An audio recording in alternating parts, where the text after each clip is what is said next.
In July 23, 1968, in the Italian skies, panic ripples through the cabin as hijackers take control of the aircraft on the way to Tel Aviv. This is for Palestine. Land in Algiers, the Palestinian hijackers demand. This isn't a robbery, it's something new, something calculated, setting off the wave of so-called left-wing terrorism during the turbulent year of 1968. Born from the ashes of Zionist ethnic cleansing and the Six-Day War, they refused to accept defeat. If they couldn't be heard on the battlefield, they would bring the battle to the whole world. They called themselves the Popular Front for the Liberation of Palestine, short PFLP, and they ignited a firestorm in the skies, unleashing a decade where no flight path was truly safe, and the Western world held its breath, forced to look at the genocide happening while it enjoyed its privileges. It was a decade where revolutionaries from across the globe came to a place not just to fight, but to train and to make the Palestinian cause into the cause of all oppressed and exploited. Over the next few years, the PFLP would send ripples throughout the world, but also, and very crucially, within the Palestinian resistance factions, where they will be at the forefront in the fight against betrayal and collaboration. Today, we're gonna look at the history of a movement misrepresented by both liberal and leftist authors. How did it apply Marxism to the harsh realities of Palestine? What was its political and military strategy to liberate their homeland? And how did the hijackings fit into that? Why did their relative position within the resistance decline? And how were they able to make Palestine a core pillar of the struggle against imperialism all over the world? In order to grasp our own challenges in helping to stop the genocide today, it is crucial to learn about the period where Palestine wasn't just a battlefield, but became the global headquarters for the world revolution.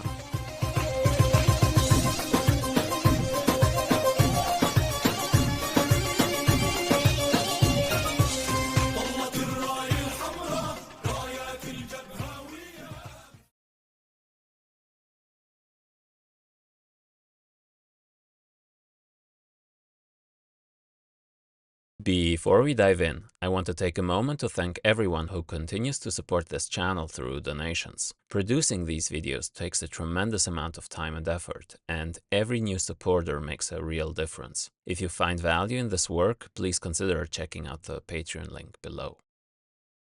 After the historic Six-Day War in 1967, Israel conquered the West Bank, Gaza, the Sinai Peninsula, and the Golan Heights. The majority of Palestinians had been expelled and lived in the surrounding countries in refugee camps, such as in Syria, Lebanon, or Jordan, which became the new hubs for revolutionary organization. The newly formed guerrilla groupings, most importantly the PFLP and Fatah, spread more and more to these countries, crucially shaping their politics in the coming decades. One such famous base was in the Jordanian town of Karame, where Fatah would successfully resist the Zionist onslaught and aim to capture its famous leader, Yasser Arafat.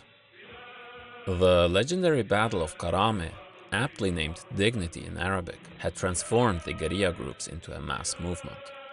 In the surrounding countries and in Palestine, the Palestinian Fidayeen became part of the masses, and a new Palestinian identity emerged, one rooted in pride and armed resistance. Quote, "To declare Palestinian identity no longer means that one is a refugee or a second-class citizen.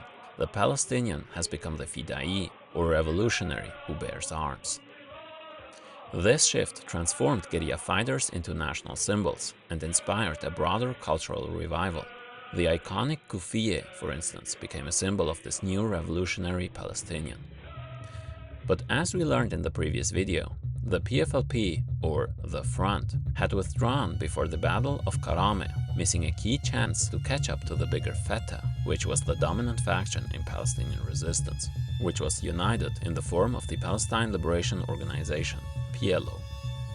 But opportunities to rectify this error would soon arrive in dramatic fashion. Arafat's faction rejected dependence on Arab states and armies, instead promoting the idea of a popular liberation war backed by the Arab masses. However, this concept was vaguely defined and didn't answer the question of who exactly is going to wage that war. As Hani al-Hassan, an important Fatah leader, would say a few years later, practice is the first nature of Fatah, analysis its second. This was in contrast to the front strategy of developing Fida'in actions into protracted people's war, a more socially informed strategy like in China and Vietnam, centering the exploited classes, envisioning a broader revolutionary struggle, and calling for an Arab Hanoi and the use of all regional resources to create a second Vietnam. The PFLP, under the leadership of George Habash, had adopted Marxism-Leninism as their guide for liberation. In applying the protracted People's War, the PFLP described three phases of the armed conflict: strategic defense, parity with Israel, and a final Arab offensive. These ideological differences with Fatah will become very important, as will become concrete in several instances I will talk about in this series. In any case, both groups agreed that technological superiority ensured victory in a blitzkrieg, a lightning war, but greater numbers could win a protracted war. Since Israel was geared to achieve quick military victories out of economic necessity, Arabs should use their human and geographic depth to counter this. While Fatah was aware of the necessity of Arab support, it argued that man, organization, and weapons built victory, not forests, mountains, and swamps. But the factions acknowledged the problems that made the Palestinian struggle uniquely difficult, such as a smaller proportion of indigenous people to settlers compared to Algeria, or Palestine's small size and poor terrain, and that guerrillas had to launch attacks from outside due to the occupation. By 1969, guerrilla groups like Fatah, the PFLP, and others had grown their presence in southern Lebanon, establishing significant infrastructure and combat strength, prompting Israeli retaliation and increasing domestic unrest. The guerrillas' integration with Lebanese opposition movements sharpened the contradictions in Lebanese society, uniting both Lebanese and Palestinian communists in a common cause. We'll talk more about the interconnected war and politics in Lebanon throughout this series. But it wasn't just Lebanese revolutionaries who saw the necessity to center the Palestinian cause. Soon, it was groups from all continents.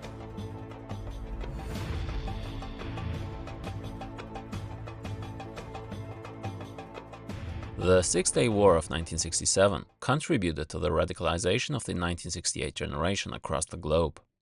Similar to today, as Western governments cracked down on domestic activists, many emphasized the Palestinian struggle as it became not just the symbol, but a strategically important cause in the struggle against colonialism and imperialism, as it confronted imperialism's sharpest, most geostrategically important running dog, Zionism. The PFLP understood that to truly liberate Palestine, they needed to unite with revolutionary movements from around the world to revolt against and undermine global imperialism, the root cause of their oppression at home. As Ghassan Kanafani, the spokesman of the PFLP, said, imperialism has laid its body over the world, the head in Eastern Asia, the heart in the Middle East, its arteries reaching Africa and Latin America. Wherever you strike it, you damage it, and you serve the world revolution. The front not only offered a strategy, but also infrastructure. It had training, weapons, and relatively autonomous guerrilla camps in Jordan and Lebanon. Among the organizations that would work with the front and would train there are the West German Red Army faction, which viewed Israel as a proxy for US imperialism and considered the West German government itself a creation of this imperialism. They looked to the Palestinian cause both for inspiration and concrete practice. The front also offered guerrilla training to the Japanese Red Army, formed by people disillusioned with the moderate so-called Japanese Communist Party, and which, like the PFLP, sought to link the Palestinian struggle with global revolutionary movements. Then there were the Turkish and Kurdish revolutionaries. The PKK, for instance, was inspired by the PFLP's discipline, structure, and strategy, which it sought to adopt in their own insurgency against Turkey. But not just that. During the Zionist incursion in Lebanon in 1982, PKK fighters joined Palestinian forces in resisting the invasion. Tamil liberation fighters also received training from the front in southern Lebanon. So did the Italian Red Brigades, according to some statements by members. Israel helped Sri Lanka on its genocide on the Tamil people, and likewise, other states learned from these technologies and strategies used to destroy an insurgency within their own borders. Just like the oppressors who share the means and resources in their global cooperation to keep the marginalized and exploited in check, it is key that the revolutionary groups unite and cooperate as well to defeat the common enemy of imperialism. That's why the global struggle against imperialism and revisionism, no matter where you are, directly aids Palestine, since the state of the global anti-imperialist movement is very important for any local struggle, and global shifts in that balance can have a fundamental impact, as we will see.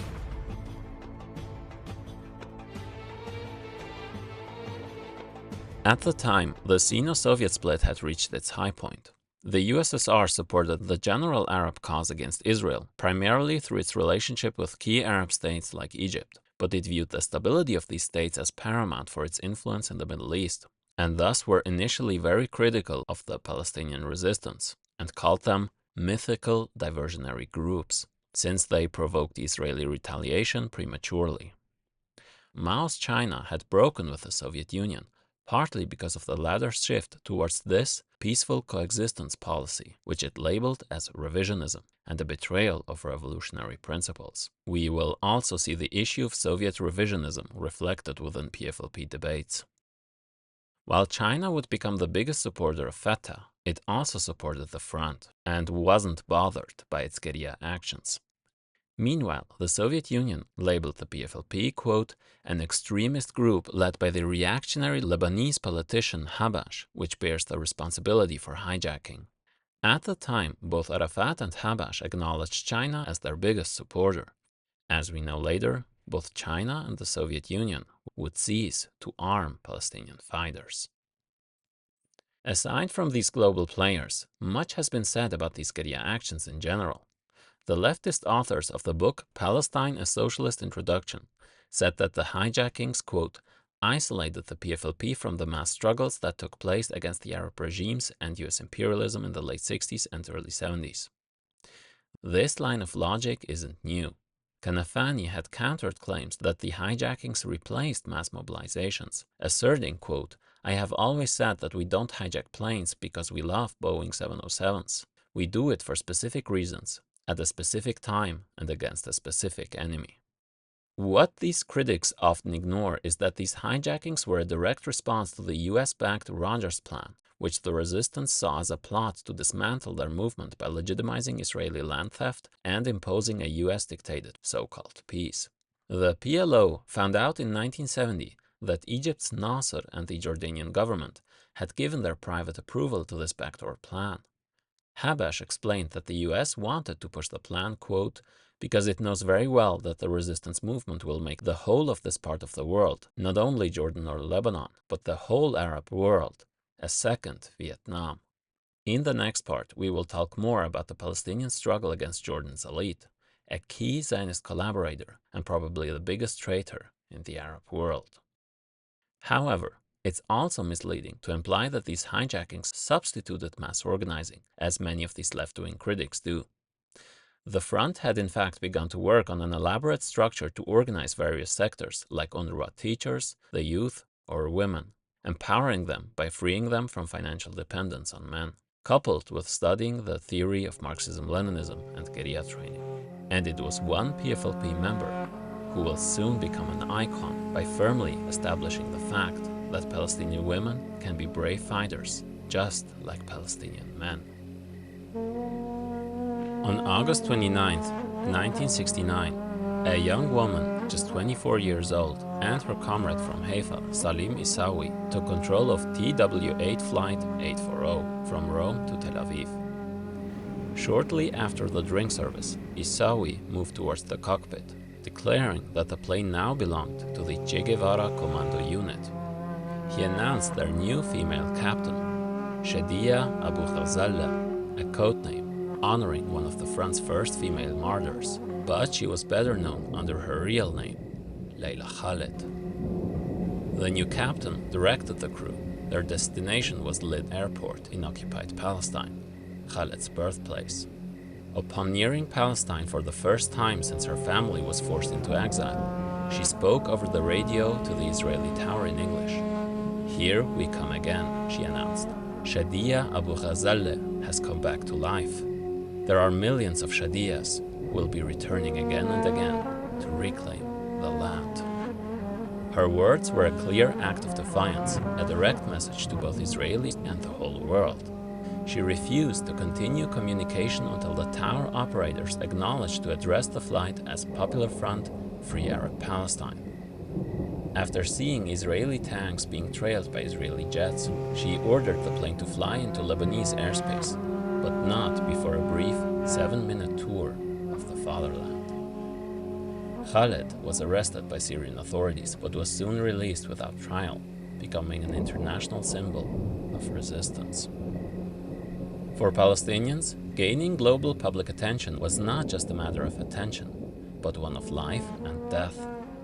Many scholars simply analyze these acts as blind extremist violence.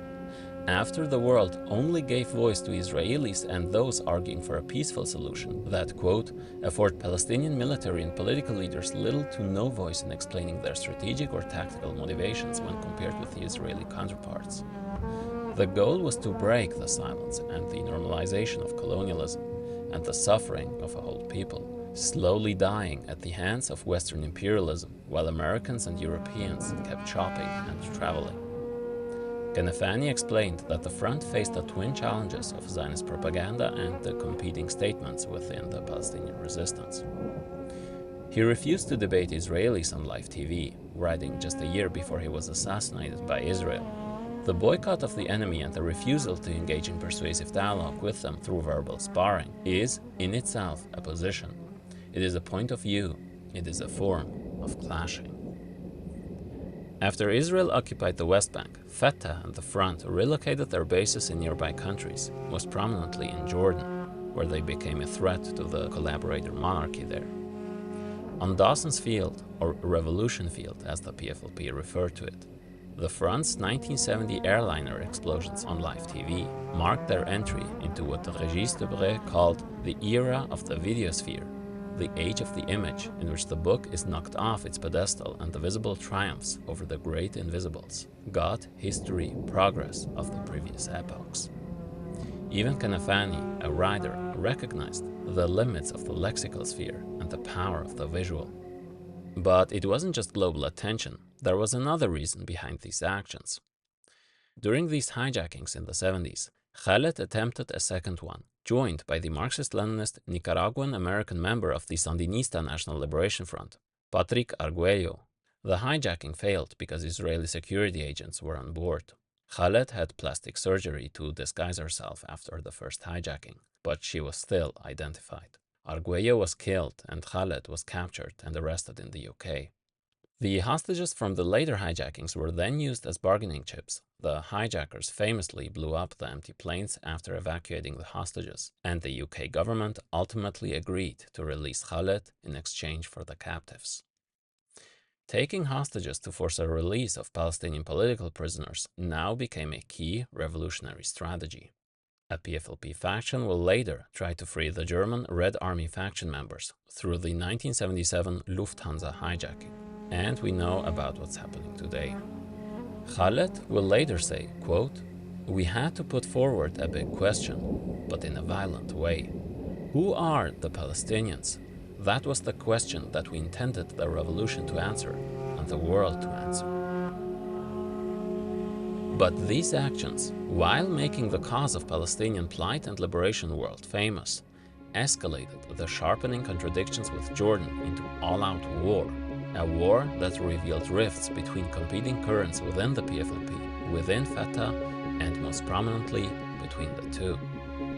Don't forget to subscribe, because in the next part, we'll delve into these escalating tensions, the historic confrontation with the Jordanian monarchy, the culmination in the Fatah leadership's fateful turn toward the de facto acceptance of the 67 borders, and eventually surrender to US imperialism, marking possibly the most fateful period in the history of Palestinian resistance.